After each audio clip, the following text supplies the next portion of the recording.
Welcome to Kaleidoscope is for IG. Let's talk. Sri Lanka's history has multi-dimensional chapters, and as a result, our people in all our diversity have amazing stories to tell.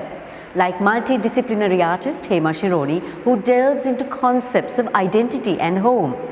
Hers is a first-hand account of a child born to parents of opposing cultures, of spending her childhood bereft of any sense of permanence, constantly moving from place to place in a devastating period of civil unrest.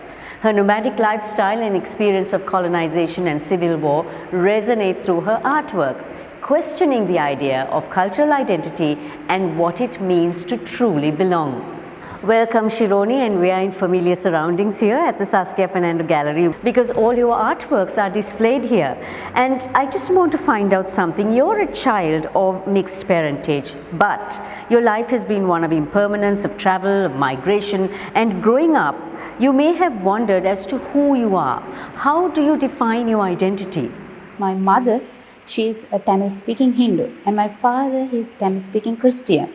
So I grew up in a multicultural background, and also there is no barriers for language. So we usually speak both language at home. But the thing is, when I came out from my family, then I became a problem to my surrounding people. So they started to question about myself. Later, I started to investigating who am I within the society. And also I can say that I'm a Sri Lankan because I was born in Sri Lanka. How has your long history of migration and travel shaped the way you think and the way you look at the country and also the world? My great-grandparent, he was from Coimbatore, India. That's only I know. But the thing is more close to me. My mother, she was born in Kandy, and my father was born in Matale. They was displayed to Kilinochi. Later, they couldn't bear because of the war, and also they lost everything. The family and also what they belongs to.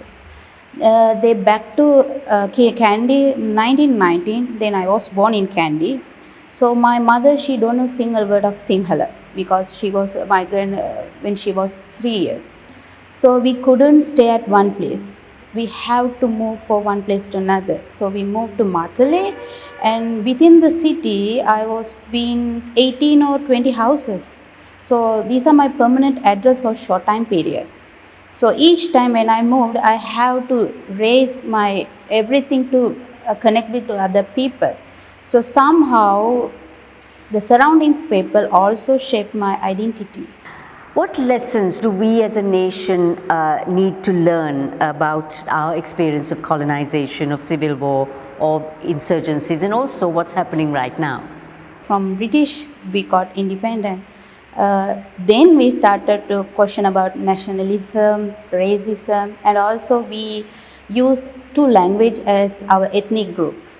So then we fight for our rights. So people who engage with the peace protest, they use mostly in artists. They use medium as their weapon, right?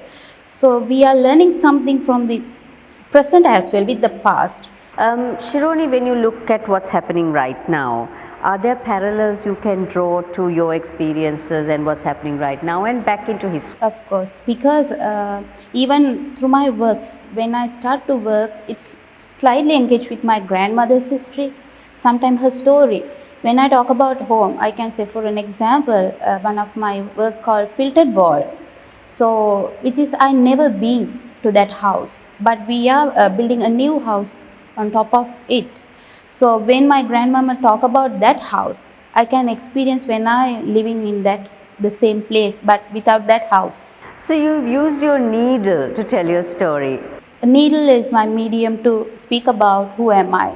So I speak about myself and my questions, but who were around me, they thought, okay, she's doing something, embroidery or something, it's like a girly thing, but I know what I'm doing. So that's a good question for all of us to ask, who am I?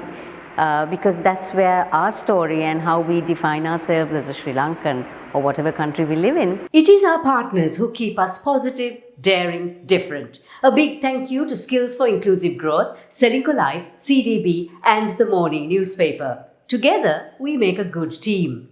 Keep us on your radar, subscribe and follow us on YouTube, Facebook, Instagram and LinkedIn.